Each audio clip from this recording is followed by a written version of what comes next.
अस्सलाम वालेकुम स्टूडेंट्स। तो आज मैं सिंगल एंट्री का टॉपिक रैप अप कर रहा हूँ। इंपॉर्टेंट कैलकुलेशंस हम टेक्निक सारी समझ चुके हैं।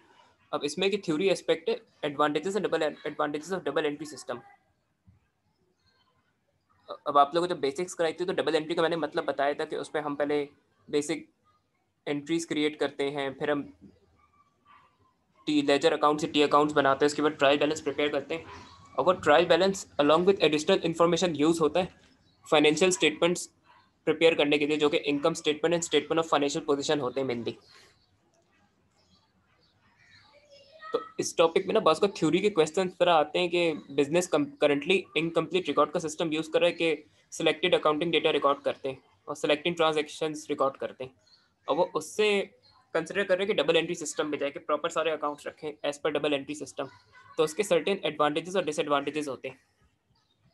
तो पहले एडवांटेजेस डिस्कस कर लेते हैं इनके। एक तो डबल एंट्री सिस्टम में हमारे पास ट्रायल बैलेंस होता है, तो ट्रायल बैलेंस के जरिए income statement of financial position banana relatively easier होता है। अच्छा, हर चीज़ के कंप्लीट रिकॉर्ड रखे तो error and frauds are easier to detect. इसके अलावा अकाउंटिंग रिकॉर्ड्स की एक्यूरेसी हम चेक कर सकते हैं, and this is done with the help of a trial balance. अगर ट्रायल बैलेंस में डेबिट साइड और क्रेडिट साइड इक्वल हो रही है तो इसका मतलब हमने सारी एंट्रीज करेक्टली क्रिएट की है, हमने सारी लेजर अकाउंट्स करेक्टली प्रिपेयर किए, इसीलिए डेबिट क्रेडिट साइड इक्वल हो रही है ट्रायल बैलेंस में। इसके अलावा ज़्यादा अकाउंटिंग इन्फॉर्मेशन अवेलेबल होती है डबल एंट्री सिस्टम में, जो कि मैनेजमेंट को डिसीजन मेकिंग में हेल्प करती है। इसके अलावा आपके पास ज़्यादा कंप्लीट डेटा होता है, revenues, expenses, non current asset, profit etcetera आपके लास्ट ईयर से और कंपटीटर से कंपैरिजन किए जा सकते हैं, जिससे बिजनेस अपना सक्सेस और फेलियर मेजर कर सकता है, और in case of failure corrective action लिया जा सकता है। For example, sales revenue decline हो गया in comparison to past year as well as in comparison to competitor, तो हम उसके रीजंस पर एक्सप्लोर करके इम्प्रूव करने की कोशिश करेंगे कि माई भी डिग्री ऑफ कंपटीशन ज़्यादा है तो हमने सेलिंग प्राइस चार्ज हाई ज़्यादा चार्ज कर ली, इसकी वजह से सेल्स डिक्रीज हो गई, या हमारे प्रोडक्ट के साथ कुछ इशू है, या उसकी मार्केटिंग इतनी सफिशिएंट हुई नहीं है, उसकी अवेयरनेस कम है, तो हम फिर सेल्स को इम्प्रूव इंक्रीज करने की एफर्ट्स करेंगे अकॉर्डिंगली, अगर सेल्स डिक्रीज हुई है ड्यूरिंग द ईयर। ऑब्वियसली भी इस डबल एंट्री सिस्टम के कुछ डिसएडवांटेजेस भी हैं कि एक तो डबल एंट्री सिस्टम बहुत टाइम कंज्यूमिंग है, सारे जर्नल्स बनाना, टी अकाउंट्स बनाना, ट्रायल बैलेंस बनाना टाइम कंज्यूमिंग होता है। यही टाइम हम दूसरी किसी और चीज़ में लगा सकते हैं, किसी नए प्रोडक्ट आइडिया के साथ आने में, कस्टमर बेस बढ़ाने में, मार्केट शेयर बढ़ाने में भी हम लगा सकते हैं। इसके अलावा ये कॉस्ट इंक्रीज करेगा बिजनेस के लिए। अगर हम स्पेशलिस्ट अकाउंटेंट रखना पड़ेगा डबल एंट्री रिकॉर्ड्स के लिए, या एग्जिस्टिंग स्टाफ को ट्रेन करना पड़ेगा, तो उसकी कॉस्ट आएगी, उस कॉस्ट से प्रॉफिट रिड्यूस हो जाएगा।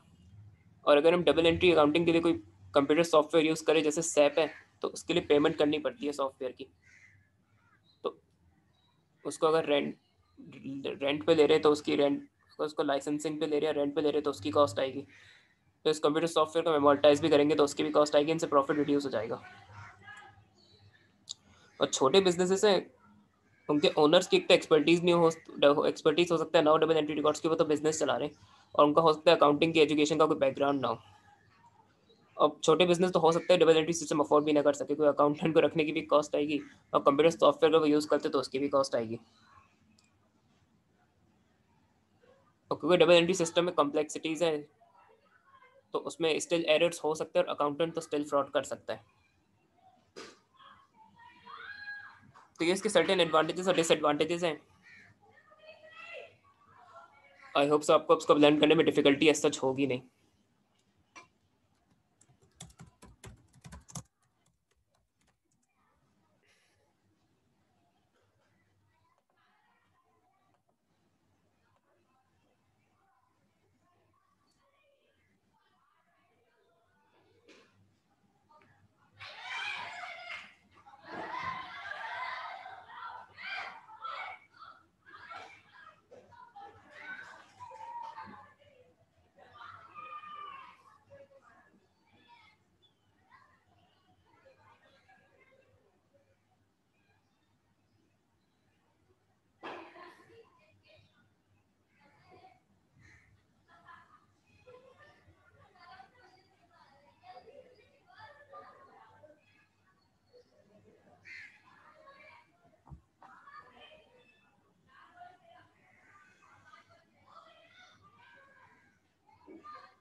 सो now today we are going to start marginal costing. ये कॉस्ट अकाउंटिंग का चैप्टर है आपके एएस लेवल का।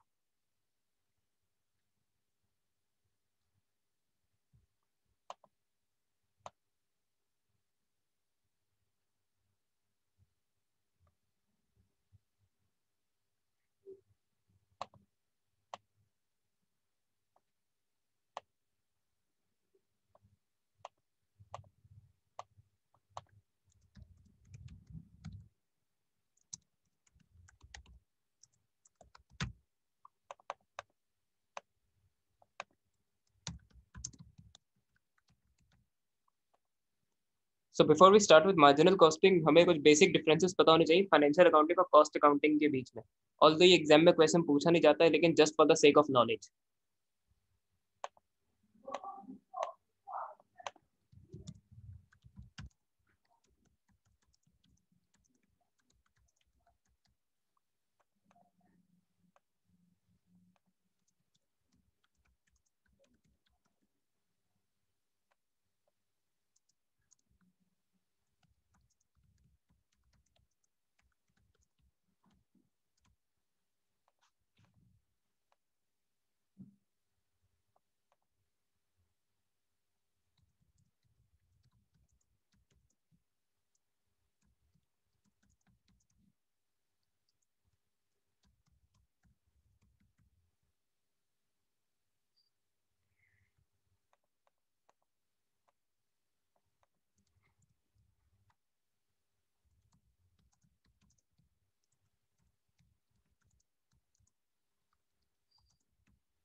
ये कुछ बेसिक डिफरेंसेस है फाइनेंशियल अकाउंटिंग और कॉस्ट अकाउंटिंग के बीच में। फाइनेंशियल अकाउंटिंग में डबल एंट्री के अकॉर्डेंस में फाइनेंशियल अकाउंट्स प्रिपेयर किए जाते हैं, जो कि मैंने रिसेंटली एक्सप्लेन किया what is meant by double entry system. और बेसिक्स में ऑलरेडी एक्सप्लेन करता हूँ मैं कि डबल एंट्री सिस्टम से क्या मुराद है। वेरएस कॉस्ट अकाउंटिंग में कोई ऐसा स्पेसिफाइड फॉर्मेट नहीं होता। जिस फॉर्मेट में मैनेजमेंट को सूटेबल लगता है अकाउंट बनाना, वो फॉर्मेट में प्रिपेयर कर लेती है। फाइनेंशियल अकाउंटिंग में अकाउंट्स जो स्टेक होल्डर्स के लिए प्रिपेयर होते हैं, वो इंटरनल भी हो सकते हैं, वो एक्सटर्नल भी हो सकते हैं। अब स्टेक होल्डर्स आप लोगों ने बिजनेस में पढ़ा होगा कि ये वो इंडिविजुअल्स होते हैं, एंटिटीज होते हैं जिनका डायरेक्ट या इनडायरेक्ट इंटरेस्ट होता है बिजनेस में, जैसे कस्टमर्स हैं, एम्प्लॉयज हैं, गवर्नमेंट है, शेयर होल्डर्स हैं, ओनर्स हैं बिजनेस के। और उतनी information financial accounting stakeholders के लिए की जाती है, तो उसमें से उतनी इन्फॉर्मेशन फाइनेंशियल स्टेटमेंट्स में शो की जाती है जितनी लॉ के अकॉर्डेंस में रिक्वायर्ड है। वेरएस कॉस्ट अकाउंटिंग में काफ़ी डिटेल में अकाउंट्स प्रिपेयर किए जाते हैं, क्योंकि वो मैनेजमेंट की डिसीजन मेकिंग के लिए प्रिपेयर किए जाते हैं। तो कॉस्ट अकाउंटिंग के डेटा में हमेशा फाइनेंशियल अकाउंटिंग से ज़्यादा डिटेल होती है। इसके अलावा फाइनेंशियल अकाउंटिंग में जो अकाउंट्स हम बनाते हैं, वो अक्सर बेशतर 1 ईयर के लिए बनाते हैं, जो 12 मंथ अकाउंटिंग पीरियड होता है। वेरएस कॉस्ट अकाउंटिंग में हमें डिसीजन मेकिंग के लिए बनाते हैं, तो हम वीकली बेसिस पर भी बना सकते हैं, मंथली भी बना सकते हैं, 6 मंथली भी बना सकते हैं, ईयरली भी बना सकते हैं। तो there are few differences between financial and cost accounting, just for the sake of knowledge बताया, एग्जाम में पूछता नहीं है।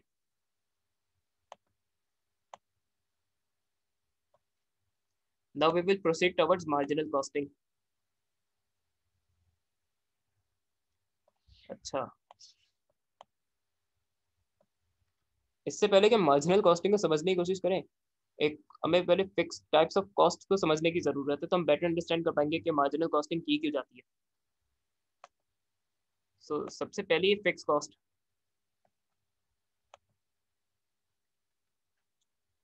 फिक्स कॉस्ट वो कॉस्ट होती है जो कि आउटपुट लेवल के साथ चेंज नहीं होती। और भाई आउटपुट मीन पे लेवल ऑफ प्रोडक्शन की, प्रोडक्शन के जो यूनिट्स है ना उसके हिसाब से या सेल्स के यूनिट्स के हिसाब से आपकी फिक्स कॉस्ट की कॉस्ट चेंज नहीं होती, एटलीस्ट शॉर्ट रन में। अब वेदर आप 0 यूनिट्स प्रोड्यूस करें या 100,000 1 लाख यूनिट्स आप प्रोड्यूस करें, फिक्स कॉस्ट कंपनी को पे करनी होती है, और टोटल में फिक्स कॉस्ट चेंज नहीं होती। एजम्पशन है मार्जिनल कॉस्टिंग की। फॉर एग्जाम्पल रेंट है आपकी फैक्ट्री का, अब आप कुछ भी प्रोड्यूस ना करें या ज्यादा यूनिट्स प्रोड्यूस करें, फैक्ट्री का रेंट फिक्स है जो पे करना पड़ेगा। उसके अलावा किसी चीज कंपनी की इंश्योरेंस करवाई हुई है, किसी मशीन की इंश्योरेंस करवाई हुई, तो इंश्योरेंस की भी फिक्स पेमेंट होती है। इसके अलावा जो एडमिन स्टाफ है उनकी अक्सर वैसे फिक्स सैलरीज होती है। जो प्रोडक्शन का सुपरवाइजर है वो एक फिक्स सैलरी पे होता है। इसके अलावा फैक्ट्री में अगर आपने गार्ड सिक्योरिटी गार्ड रखा हुआ है तो उसकी भी एक फिक्स सैलरी होती है। कोई अपने सिक्योरिटी के लिए सीसीटीवी सिस्टम फैक्ट्री में लगाया, उसकी फिक्स पेमेंट सीसीटीवी की कंपनी को करनी होती है, वो भी फिक्स कॉस्ट होगी। तो these are fix cost, they do not change with the level of production और लेवल ऑफ सेल्स।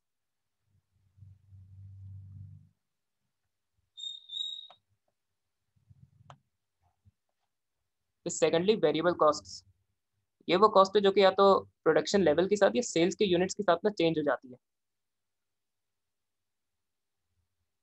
अब इसकी एग्जांपल है direct material. For example textile company है, जितने ज्यादा वो टेक्सटाइल के प्रोडक्ट्स या कपड़े मैन्युफैक्चर करेगी उतना ज्यादा उसे कॉटन की और सिल्क की और डाइस की कॉस्ट इंकर करनी पड़ेगी, जो कि डायरेक्ट मटेरियल में आएगा। जितने ज्यादा कपड़े आप बनाएंगे उतना ज्यादा डेली वेजेस का जो स्टाफ है जो डायरेक्टली प्रोडक्शन में इन्वॉल्व होता है उसको भी पर आवर या पर यूनिट के हिसाब से पे ज्यादा करना पड़ेगा। इसके अलावा कमीशन। अब कमीशन वो वेरिएबल कॉस्ट है जो अक्सर वैसे सेल्स के यूनिट्स के साथ वेरी करती है। अब जैसे कंपनीज में या कॉल सेंटर्स में जो सेल्स का स्टाफ होता है, या ऑटोमोबाइल की शोरूम में भी जो सेल्स का स्टाफ होता है, जितनी ज्यादा वो सेल्स करवाएंगे उतना ज्यादा उनका कमीशन होगा। तो कमीशन वो वेरिएबल कॉस्ट है जो प्रोडक्शन यूनिट्स के बजाय सेल्स के यूनिट्स के साथ चेंज हो रही होती है। तो ये आपकी वेरिएबल कॉस्ट हो गई सारी।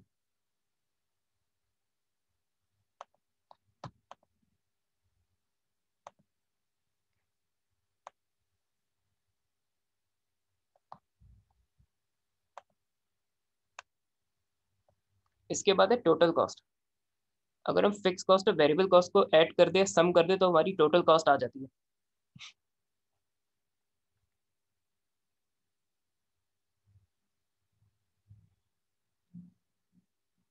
अब इससे क्या है कि हम दूसरी कॉस्ट को कंसिडर करें। अब हम मार्जिनल कॉस्टिंग को अंडरस्टैंड करने की कोशिश करेंगे कि what is meant by marginal cost.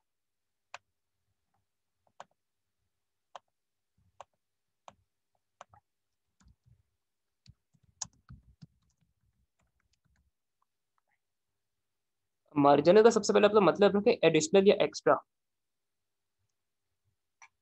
तो marginal cost is the cost of producing an additional unit. अगर मैं एक यूनिट और प्रोड्यूस करूं या मैं एक यूनिट और कंपनी सेल आउट करे, तो फिर जो एक्स्ट्रा कॉस्ट कंपनी इंकर करेगी वो मार्जिनल कॉस्ट होगी। और सो फार अभी हमने फिक्स कॉस्ट और वेरिएबल कॉस्ट पढ़ा है। अगर मैं ज्यादा यूनिट्स प्रोड्यूस करूं या कम यूनिट्स प्रोड्यूस करूं, अगर प्रोडक्शन के यूनिट्स या सेल्स के यूनिट्स चेंज हो रहे हैं ना, तो उसके साथ वेरिएबल कॉस्ट ही चेंज होती, फिक्स कॉस्ट तो चेंज नहीं होती।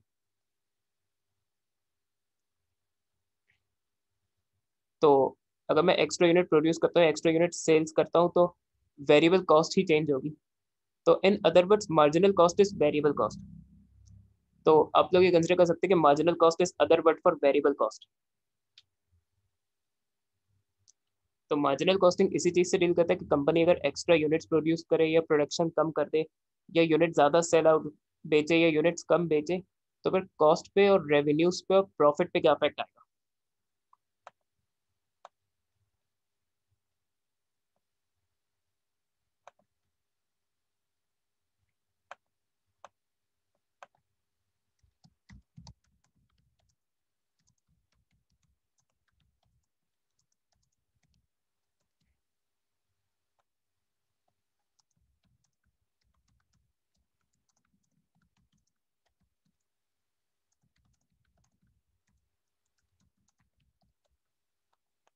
ये चीज़ हम अभी स्टडी कर चुके हैं कि फिक्स कॉस्ट तो प्रोडक्शन या सेल्स के यूनिट्स के हिसाब से चेंज नहीं होती, वेरिएबल कॉस्ट चेंज होती है, तो मार्जिनल कॉस्ट वेरिएबल कॉस्ट होगी।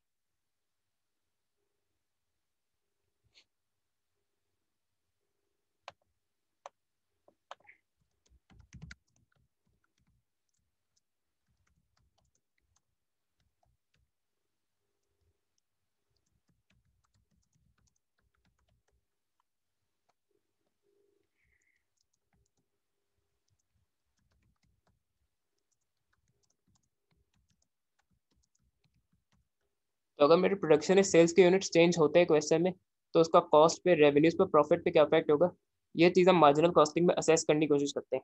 और मार्जिनल कॉस्टिंग शॉर्ट टर्म के लिए यूज होती है, क्योंकि इसकी कुछ लिमिटेशंस भी है जो हम लेटर कंसिडर करेंगे।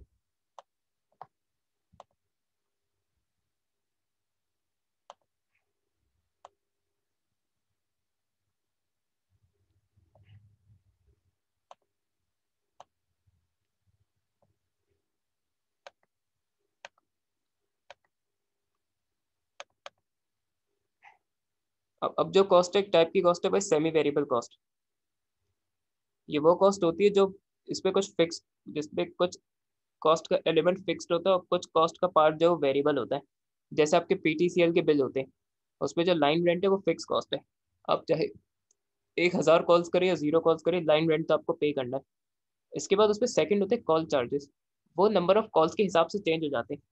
अगर आप कम कॉल्स करेंगे तो कॉल चार्जेस कम होंगे, अगर आप ज़्यादा कॉल्स करेंगे तो कॉल चार्जेस ज़्यादा होंगे। तो आपकी पीटीसीएल के बिल में कुछ एलिमेंट फिक्स कॉस्ट, एक फिक्स लाइन लाइन रेंट है, और बाकी फिर कॉल चार्जेस वेरिएबल है। तो जिस ऐसी कॉस्ट जिसपे कुछ फिक्स कॉस्ट भी हो, कुछ वेरिएबल कॉस्ट भी हो, वो सेमी वेरिएबल कॉस्ट कहलाती है।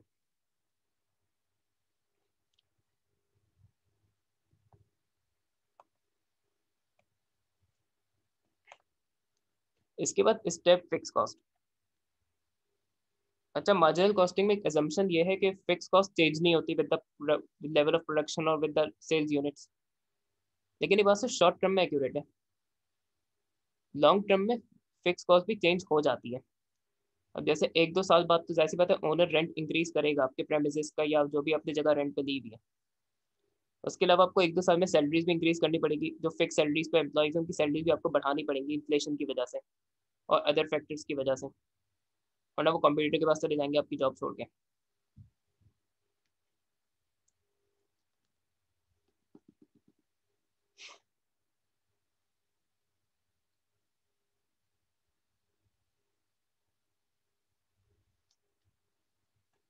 अब इसकी एग्जांपल है कि सपोज कर आप एक फैक्ट्री में है जो कि अभी 100,000 यूनिट्स आप प्रोड्यूस कर सकते हैं, और वहाँ का रेंट है 10,000। अब आपके प्रोडक्ट की डिमांड बढ़ गई है। सपोज कर आप मास्क बना रहे थे, अब एकदम कोविड की वजह से आपके मास्क और सैनिटाइजर्स की डिमांड बढ़ गई। तो अब आपके प्रोडक्ट की डिमांड अराउंड 200,000 यूनिट्स की है। करंट फैक्ट्री में तो आप 200,000 यूनिट्स प्रोड्यूस नहीं कर सकते, तो आप प्रोबेबली नई फैक्ट्री में मूव ऑन करेंगे। लेकिन अब उसका रेंट 10,000 के बजाय 20,000 है।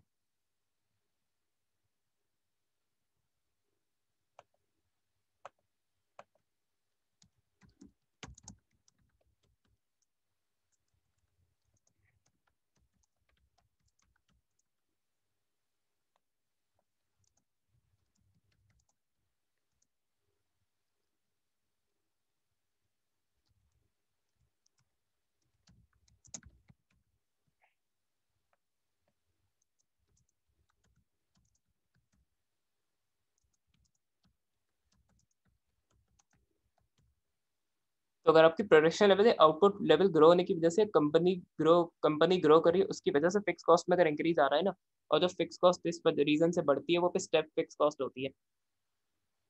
जैसे इस पे फैक्ट्री का रेंट बढ़ जाएगा।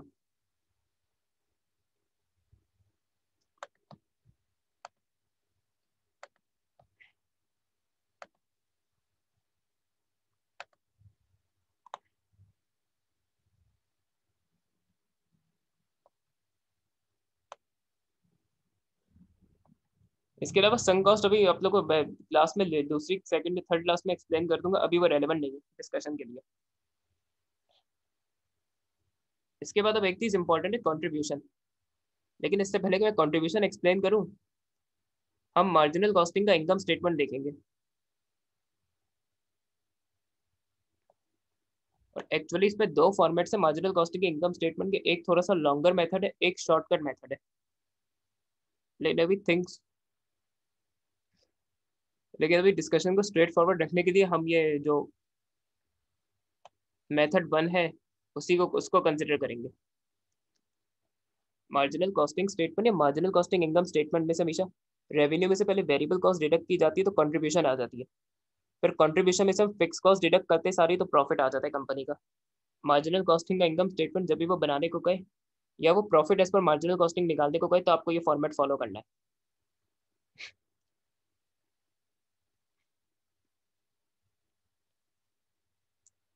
तो रेवेन्यू में से मैं सारी वेरिएबल कॉस्ट माइनस कर दूं तो कंट्रीब्यूशन आ जाता है, और कंट्रीब्यूशन वो अमाउंट है जो बिजनेस को फिक्स कॉस्ट रिकवर करने में हेल्प करती है। और कंट्रीब्यूशन अगर फिक्स कॉस्ट से ज्यादा होगा तो प्रॉफिट होगा, अगर कंट्रीब्यूशन फिक्स कॉस्ट से कम है तो कंपनी को लॉस होगा। तो कंट्रीब्यूशन वो अमाउंट है जो कंपनी को थोड़ा फिक्स कॉस्ट रिकवर करने में हेल्प करती है। कैलकुलेशन वाइज तो ये रेवेन्यू माइनस वेरिएबल कॉस्ट है। कॉन्सेप्ट इसका यह है कि वो अमाउंट जो कंपनी को उसकी फिक्स कॉस्ट कवर करने में हेल्प करे वो कंट्रीब्यूशन कहलाती है, क्योंकि कंट्रीब्यूशन में से ही फिक्स कॉस्ट माइनस की जाती है तो फिर प्रॉफिट आता है जाके मार्जिनल कॉस्टिंग में।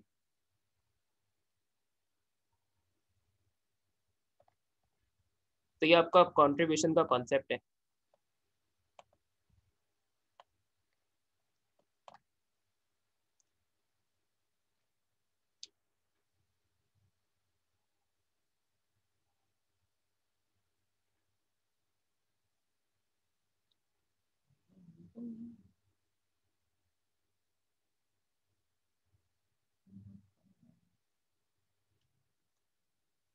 फिर सेकंड नंबर में आपका ब्रेक इवन पॉइंट है।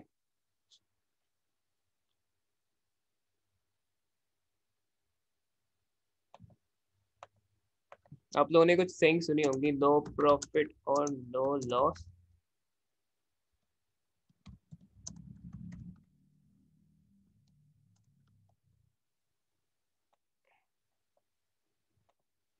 ये आप लोगों ने डेफिनेटली कहीं ना कहीं सुना होगा कि यार मुझे बिजनेस में नो प्रॉफिट नो लॉस हुआ, या मेरी टोटल रेवेन्यू बस टोटल कॉस्ट के बराबर है, तो मुझे ना प्रॉफिट है ना लॉस है, बस इतना रेवेन्यू जनरेट कर लेता हूँ कि कॉस्ट कवर हो जाती है।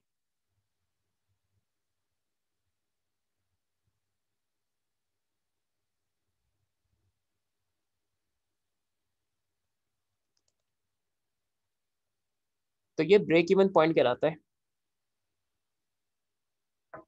आपके मार्जिनल कॉस्टिंग में ब्रेक इवन के टू मीनिंग्स हैं।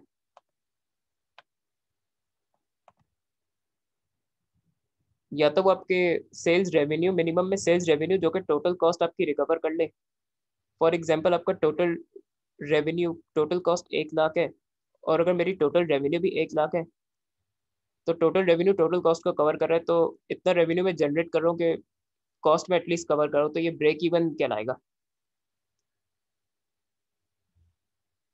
या ब्रेक इवन यूनिट्स की टर्म में भी हो सकता है कि अगर मैं 1 लाख यूनिट बेचूं तो मेरी कॉस्ट कवर हो जाएगी, अगर मैं 100,000 या 1 लाख यूनिट्स बेचूं तो मेरी कॉस्ट रिकवर हो जाएगी। ये भी ब्रेक इवन है। तो ब्रेक इवन आपका सेल्स डॉलर अमाउंट में भी हो सकता है, ब्रेक इवन सेल्स यूनिट्स के टर्म में भी हो सकता है।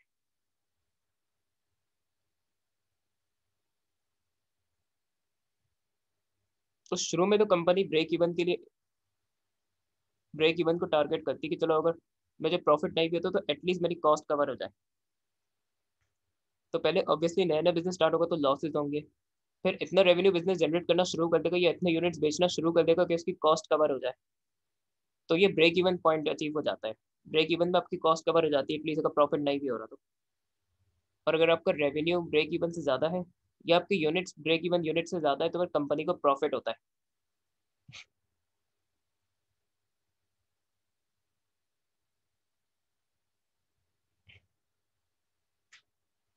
तो ये आपका सब यहाँ लिखा हुआ है जो मैंने एक्सप्लेन किया है। मार्जिन ऑफ सेफ्टी जब कोई क्वेश्चन करेंगे उसमें आएगा तो उसी वक्त बीच में समझाऊंगा, वरना आप लोग को समझ नहीं आएगा।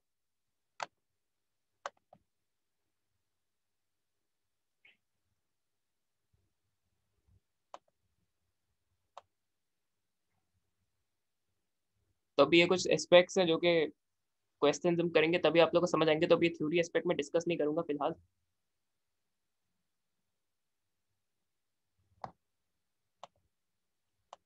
मार्जिनल कॉस्टिंग के एजम्पशंस इंपॉर्टेंट है। एक तो उसमें टोटल फिक्स कॉस्ट कांस्टेंट होगी, पर यूनिट चेंज हो जाती है। Variable cost per unit constant होगी, टोटल में ऑब्वियसली चेंज होगी यूनिट्स के हिसाब से। Selling price per unit constant रहेगी अनलेस वो कुछ बोले नहीं। प्रोडक्शन मेथड्स कांस्टेंट रहेंगे। अगर कैपिटल इंटेंसिव में यूज करता है तो कैपिटल इंटेंसिव भी यूज करूंगा, लेबर इंटेंसिव मेथड यूज करूँ तो लेबर इंटेंसिव भी यूज करूंगा। इसके अलावा प्रोडक्ट मिक्स कांस्टेंट रहेगा, प्रोडक्ट्स पे कोई चेंज नहीं आएगा अनलेस वो कहे। और इस पे प्रोडक्शन के यूनिट सेल्स के यूनिट्स के बराबर होंगे।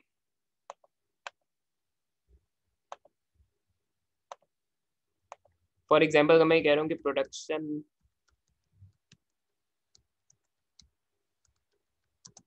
100,000 यूनिट्स है, तो अगर मेरी प्रोडक्शन 100,000 यूनिट्स है तो मेरे सेल्स के यूनिट्स भी 100,000 होंगे, ये मतलब है इसका।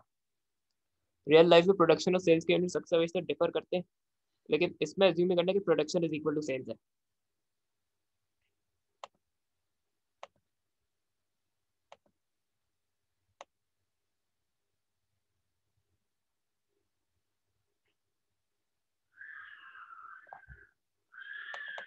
इसके फॉर्मूलाज काफ़ी सारे, ये ओवर टाइम आपको प्रैक्टिस से याद होंगे, जितने ज़्यादा क्वेश्चंस करेंगे उसके, और क्वेश्चन जैसे जैसे आप उसके करते रहेंगे फॉर्मूलाज आप लोग को याद हो जाएंगे।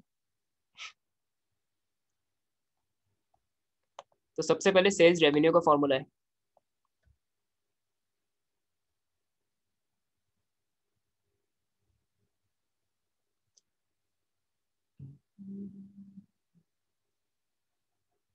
तो अगर मैं क्वांटिटी सोल्ड को सेलिंग प्राइस पर यूनिट से कराता हूँ तो ऑब्वियसली टोटल रेवेन्यू आ जाएगा, जिसे हम सेल्स रेवेन्यू भी कहते हैं।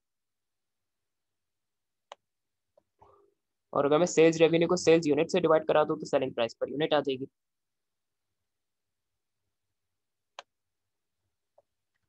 फिर इसके बाद कंट्रीब्यूशन पर यूनिट इंपॉर्टेंट है। अगर मैं सेलिंग प्राइस पर यूनिट में से variable cost per unit minus कर दूँ तो कंट्रीब्यूशन पर यूनिट आ जाएगा। या टोटल कंट्रीब्यूशन को अगर मैं सेल्स के यूनिट से डिवाइड करा दूँ तो कंट्रीब्यूशन पर यूनिट आ जाएगा। दो पॉसिबिलिटीज हैं इस पर कंट्रीब्यूशन पर यूनिट निकालने की।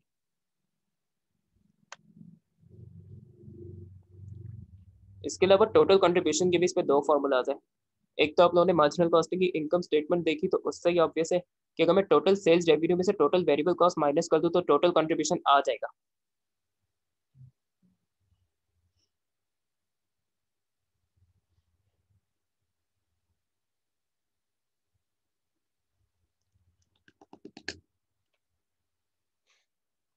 इसी तरह या तो मैं कंट्रीब्यूशन पर यूनिट अगर मैंने निकाल दिया और मुझे यूनिट सोल्ड पता है, तो मैं कंट्रीब्यूशन को अगर यूनिट सोल्ड से मल्टीप्लाई करा दूं तो भी कंट्रीब्यूशन टोटल आ जाएगा। और सी फॉर्मूला थोड़ा एडवांस लेवल का है, वो किसी क्वेश्चन में सिचुएशन आएगी तो वही बताऊंगा कि फॉर्मूला सी कैसे अप्लाई होगा टोटल कंट्रीब्यूशन के लिए। इसके बाद ब्रेक इवन इस पे दो टाइप के निकालने होते हैं।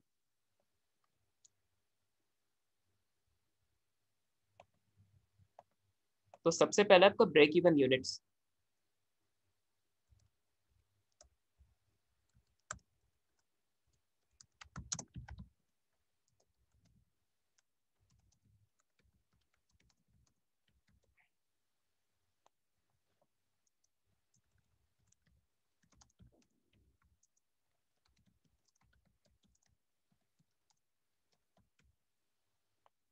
अच्छा, ब्रेक इवन इन यूनिट्स आता है fix cost, total fix cost को डिवाइड कर देंगे कंट्रीब्यूशन पर यूनिट से।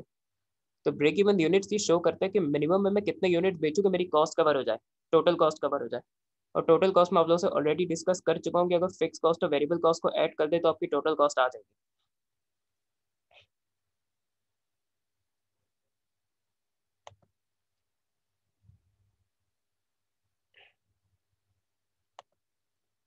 सेकंड होता है ब्रेक इवन इन वैल्यू या ब्रेक इवन इन डॉलर।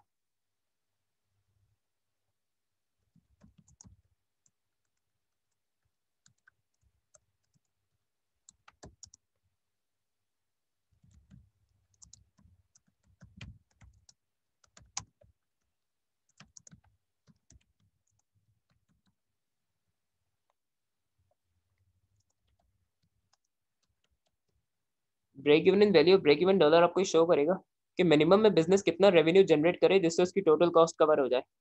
जैसे अगर आपकी टोटल कॉस्ट 1 लाख है और सेल्स रेवेन्यू 1 लाख है, तो ये आपको ब्रेक इवन सेल्स रेवेन्यू जो कि आपको टोटल कॉस्ट कवर करने में हेल्प कर रहा है। तो ये डिफरेंस है दोनों में।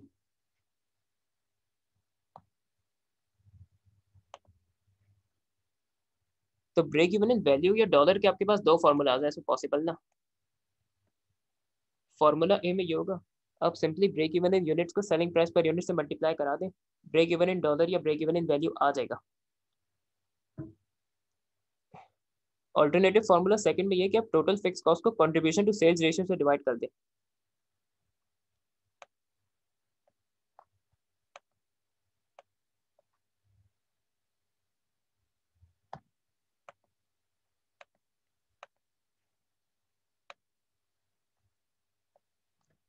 अब contribution to sales ratio, contribution as a percentage of sales हम कैलकुलेट करते हैं। तो या तो मैं टोटल कंट्रीब्यूशन को टोटल सेल से डिवाइड करा दूं तो भी टोटल कंट्रीब्यूशन सीएस रेशियो आ जाएगा, या मैं कंट्रीब्यूशन पर यूनिट को सेलिंग प्राइस पर यूनिट से डिवाइड करा दूं तब भी कंट्रीब्यूशन टू सेल्स रेशियो आ जाएगा, और दोनों से आंसर सेम आएगा।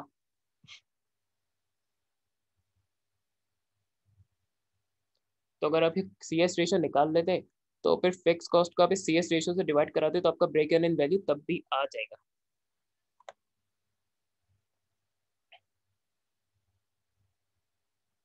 अच्छा, मार्जिन ऑफ सेफ्टी या टारगेटेड प्रॉफिट के फॉर्मूला में भी डिस्कस नहीं करूंगा क्योंकि अभी क्वेश्चन में आएंगे नहीं, ये जिस क्वेश्चन में आएंगे तो ये उसी वक्त डिस्कस करूंगा मैं आप लोगों से।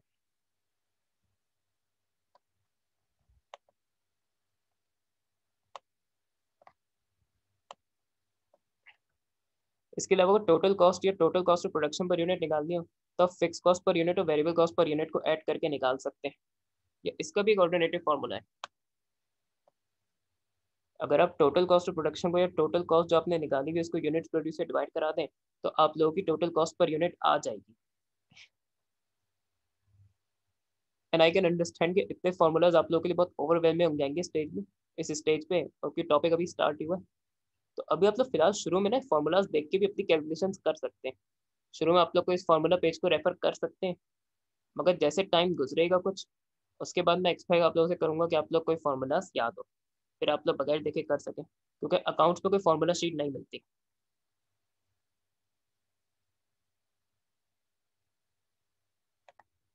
तो अब मैं एक पास पेपर से क्वेश्चन अटेम्प्ट करूंगा जो कि कुछ सिंपल कैलकुलेशन से बेस्ड हो। सिंपल सा क्वेश्चन है ये, क्योंकि बेसिक से डील करता है कुछ मार्जिनल कॉस्टिंग की। तो ये आपका जून 2003 का पेपर है, पेपर 2 है जून 2003 का। उसमें वेरिएंट्स नहीं होते थे तो वेरिएंट तो पेपर 2 ही है बस। और इसमें है question 3, Angelica Senco.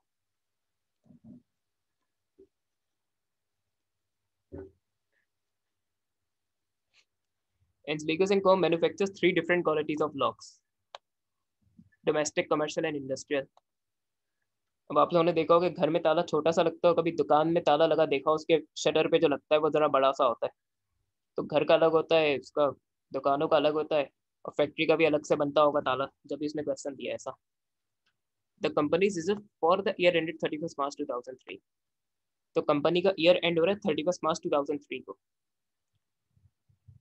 Question start करने से पहले ना आप लोग सारा डेटा उसमें एनालाइज करें और उसको कंसिडर करें कि उसने दिया हुआ क्या क्या है क्वेश्चन में। तो सबसे पहले ये सेल्स के यूनिट दिए हुए इसने कि कितने यूनिट्स और प्रोडक्ट लॉक के बिके, और ये जो सेल्स टोटल वैल्यू ना ये सेल्स रेवेन्यू है।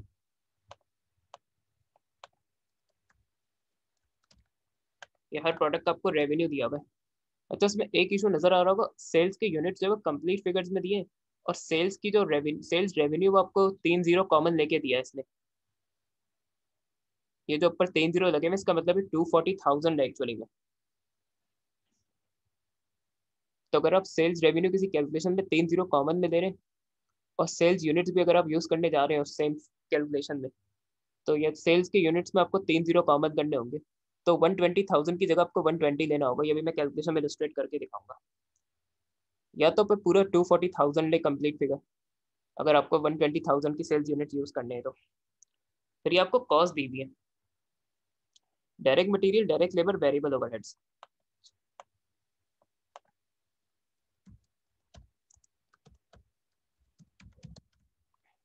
अच्छा, जब भी किसी कॉस्ट के आगे डायरेक्ट लिखा हुआ ना तो अंडरस्टैंड, तो आप लोग को समझ जाना कि वो वेरिएबल कॉस्ट की बात कर रहा है, क्योंकि डायरेक्ट मटेरियल डायरेक्ट लेबर का मीनिंग ये है कि डायरेक्टली प्रोडक्शन की यूनिट्स के साथ या सेल्स के यूनिट्स के साथ चेंज हो जाती है, इसलिए डायरेक्ट मटेरियल डायरेक्ट लेबर कहला रही है। वेरिएबल ओवरहेड्स फिर आपको दी हुई है, फिर फिक्स कॉस्ट भी आपको अलग से दी हुई है, और फिर हर प्रोडक्ट का आपको प्रॉफिट और लॉस दिया हुआ है। अब इसमें आप लोग देख रहे होंगे कि दो प्रोडक्ट्स लॉस में, एक प्रोडक्ट प्रॉफिटेबल है। ये स्टेटमेंट अभी इतना रेलिवेंट नहीं है तो कोई इशू नहीं है, आप इग्नोर कर सकते हैं इसको।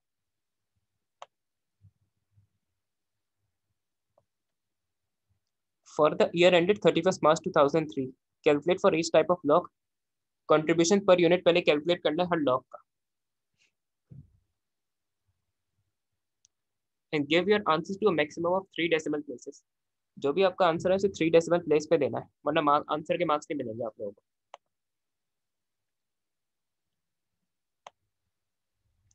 तो इसके लिए मैंने एक्सेल में टेबल बनाया है, हम इसमें इंपॉर्टेंट फिगर्स कॉपी करेंगे और इसमें सॉल्व करेंगे ताकि जल्दी सॉल्व हो।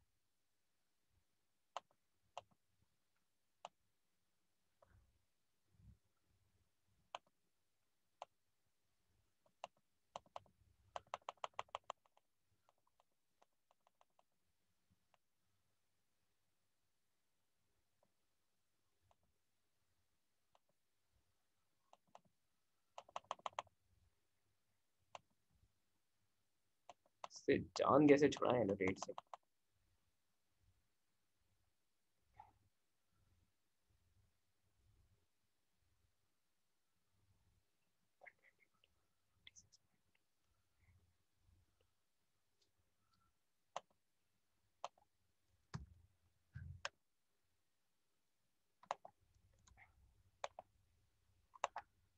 क्योंकि सेल्स रेवेन्यू कॉमन में दिया हुआ है तो इसलिए मैं सेल्स यूनिट्स भी मैंने लिए हैं, फिर 3 0 कॉमन लेके ले लिए इंस्टेड ऑफ कंप्लीट फिगर्स। अगर 120,000 में 3 0 कॉमन लूंगा तो 120 बचेगा, 45,000 में 3 0 कॉमन लूंगा तो 45 बचेगा। अब इंडस्ट्रियल का इशू ये कि उसकी फिगर है, कंप्लीट फिगर है 56250। तो अगर आपको उसको 3 0 कॉमन में लेना है ना, तो 5625, तो आप 56250 को डिवाइड कर दे 1000 से, तो इंडस्ट्रियल के 3 0 कॉमन लेके यूनिट्स हो जाएंगी 56.25। अच्छा, एक रिकमेंडेशन है कि अगर आप लोग को मैं क्वेश्चन में या कैलकुलेशन कर रहा हूँ एक्सेल में, सेम टाइम में आपको क्वेश्चन की इन्फॉर्मेशन भी देखनी है, तो आप लोग को क्वेश्चन अपने पास अलग से खोलना होगा।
सेल्स रेवेन्यू आपको ऑलरेडी 3 0 कॉमन में दिया हुआ है, तो 240 इसका है, 180 इसका है डोमेस्टिक का, कमर्शियल का, इंडस्ट्रियल का सबसे ज्यादा 450।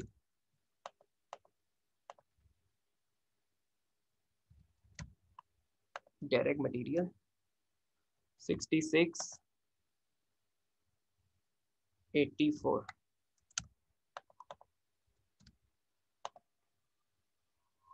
60, 30, 150। फिर वेरिएबल ओवरहेड है 24, 54 और 120, वेरिएबल ओवरहेड्स हो गए। कंट्रीब्यूशन निकालने के लिए फिक्स कॉस्ट की कोई नीड नहीं, इसलिए मैंने फिक्स कॉस्ट को नहीं लिया टेबल में, क्योंकि सेल्स में से वेरिएबल कॉस्ट माइनस करता हूँ तो कंट्रीब्यूशन आ जाती है।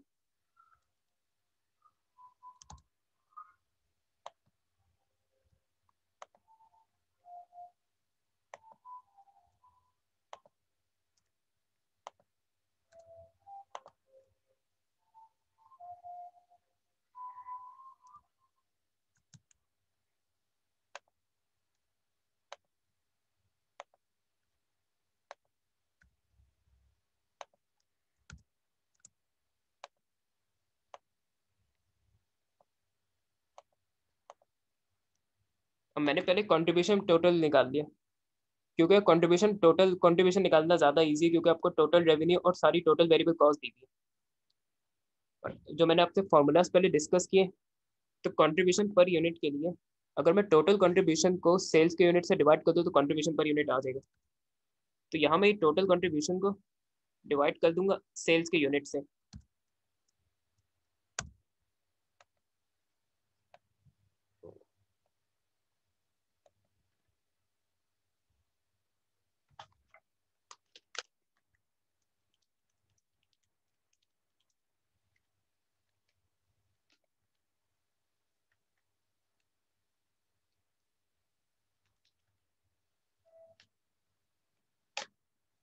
अच्छा, इनको मैं 3 डेसिमल प्लेस के लिए एडजस्ट कर देता हूँ।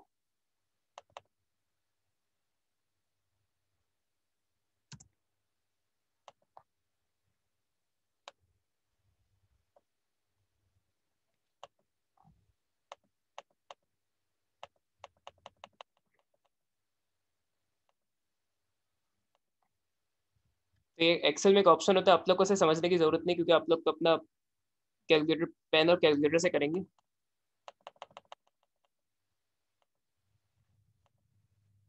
ये मैंने आपकी कंट्रीब्यूशन जो एग्जैक्ट वैल्यू आ रही है कंट्रीब्यूशन, वहां तो कोई इशू नहीं है, लेकिन कमर्शियल और इंडस्ट्रियल के डेसिमल्स में आ रहा है कंट्रीब्यूशन। तो यहाँ आपको 3 डेसिमल प्लेस पे वैल्यू देनी है, तो मैंने वो करेक्शन कर दी है।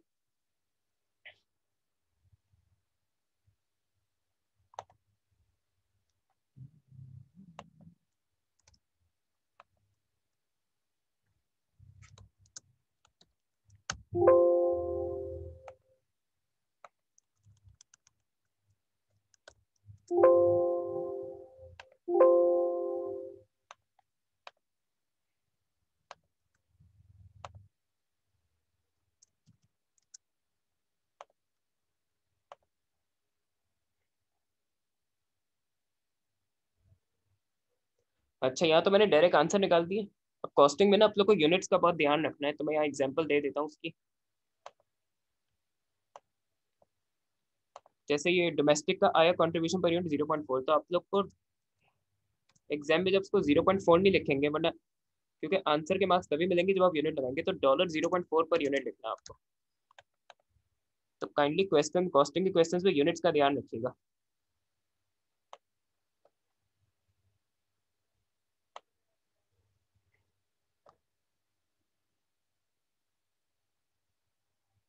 फिर इसमें हम सेकंड मेथड से भी कर सकते हैं,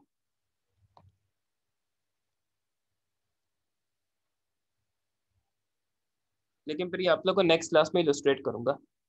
तो जैसा क्वेश्चन दिया हुआ ना, वैसे अपनी कैलकुलेशन लेके चले तो आप लोग कम टाइम में कर लेंगे। क्योंकि अब रिसेंट जो क्योंकि अब जब आप लोग के पेट्रो के क्वेश्चन उसमें थ्योरी का क्वेश्चन भी अटेम्प्ट करना होता है, डिस्कस या एडवाइस का, और अक्सर बेशतर वो 6 to 7 मार्क्स का आता है।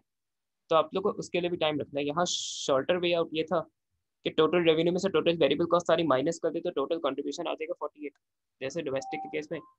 और फिर उस टोटल कंट्रीब्यूशन को सेल्स के यूनिट से डिवाइड कर दे, तो आपको कंट्रीब्यूशन पर यूनिट आ गया।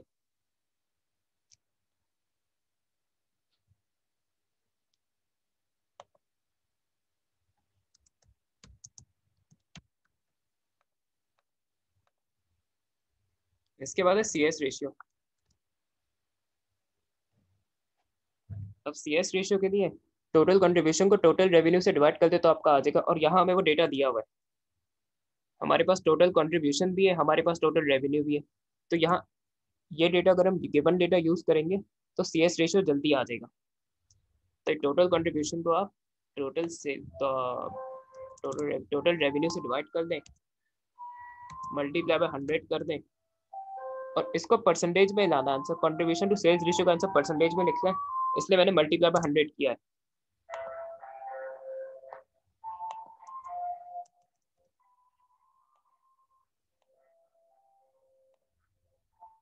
मैंने यहाँ यूनिट लगा दिया, देखिए।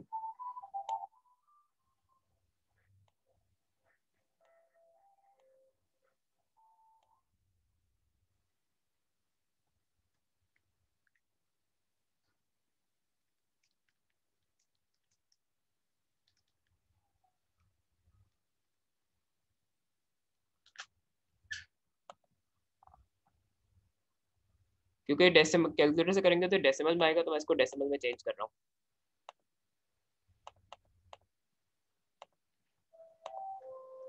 तो ये कंट्रीब्यूशन टू सेल्स रेशियो आप लोग को परसेंटेज में एक्सप्रेस करना है। फॉर्मूला मैं आप लोग को दोबारा दिखा देता हूँ कि मैंने कौन से फिगर्स यूज किए।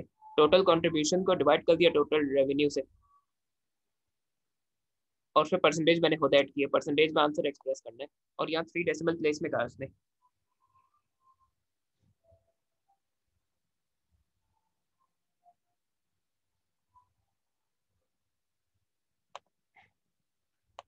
तो ये मैंने आपका ए पार्ट कर दिया 1 और 2 दोनों। पार्ट बी में break even for each type of lock in both units and dollars. तो ब्रेक इवन यूनिट्स में भी निकालना है, ब्रेक इवन वैल्यू में भी निकालना है हर लॉक के लिए।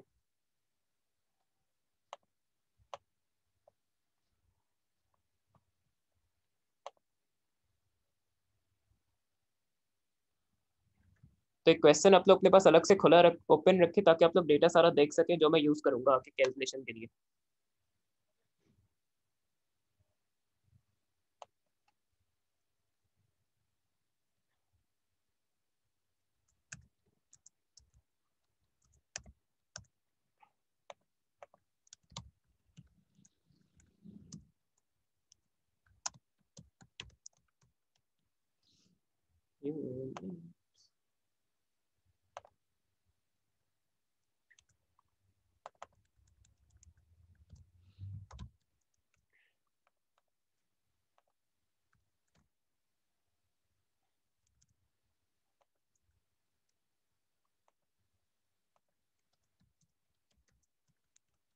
पहले मैं फिक्स कॉस्ट कॉपी कर दूंगा हर प्रोडक्ट के, क्योंकि फिक्स कॉस्ट रिक्वायर्ड होगा ब्रेक इवन की कैलकुलेशन के लिए। तो 54 आपका डोमेस्टिक का है, 33 कमर्शियल का है, और इंडस्ट्रियल की फिक्स कॉस्ट 42 है।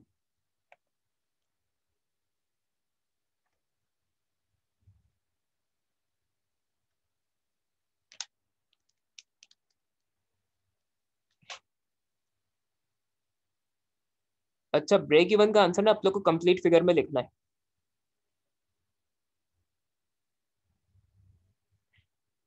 तो इसलिए मैं यहाँ फिक्स कॉस्ट जो है कंप्लीट फिगर, उसे 3 जीरो कॉमन लेके नहीं कर रहा, क्योंकि जो ब्रेक इवन इन यूनिट्स है वो कंप्लीट फिगर्स में होना चाहिए, और ब्रेक इवन इन वैल्यूज इसमें आप 3 जीरो कॉमन लेके नहीं कर सकते।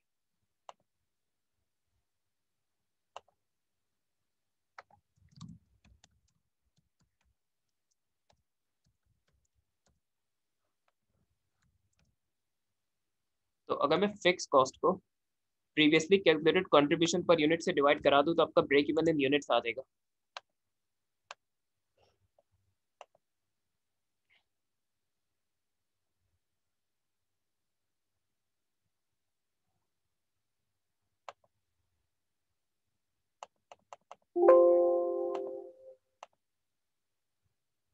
अच्छा, और जैसे सपोज करें कमर्शियल के ब्रेक इवन यूनिट्स है 49,500,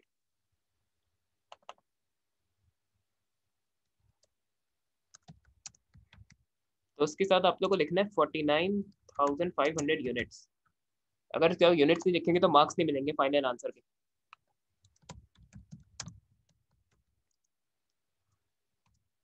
फिर ये ब्रेक इवन इन डॉलर निकाल रहा हूँ मैं। अभी यहाँ मैं इजियर फॉर्मूला यूज करूंगा कि सिंपली आप ब्रेक इवन इन यूनिट्स को,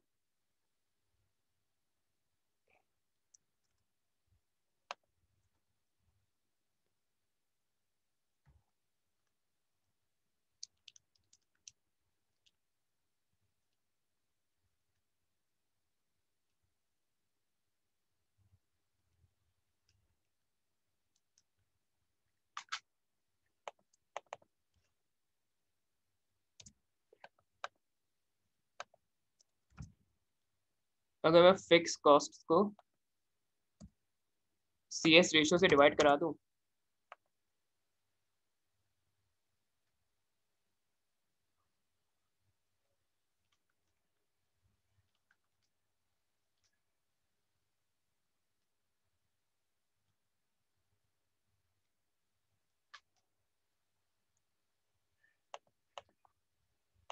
या सिंपली मैंने फिक्स कॉस्ट को, क्योंकि सी एस रेशियो हमने निकाले थे तो मैंने वो फॉर्मूला यूज कर लिया। यहाँ इसको यूज़ करने में टाइम कम यूज़ होगा। तो फिक्स कॉस्ट को सिंपली CS रेशियो से डिवाइड करा दिया, ब्रेक इवन इन डॉलर आ गया।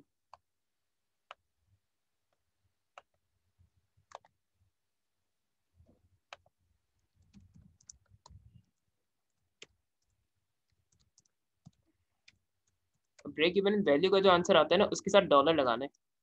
जैसे इसका डोमेस्टिक का आंसर ले लेते हैं 270,000 का, तो आप लोग को $270,000 यूज़ करना है। अगर 270,000 के साथ डॉलर नहीं लगाएंगे तो फाइनल आंसर का मार्क्स नहीं मिलेगा।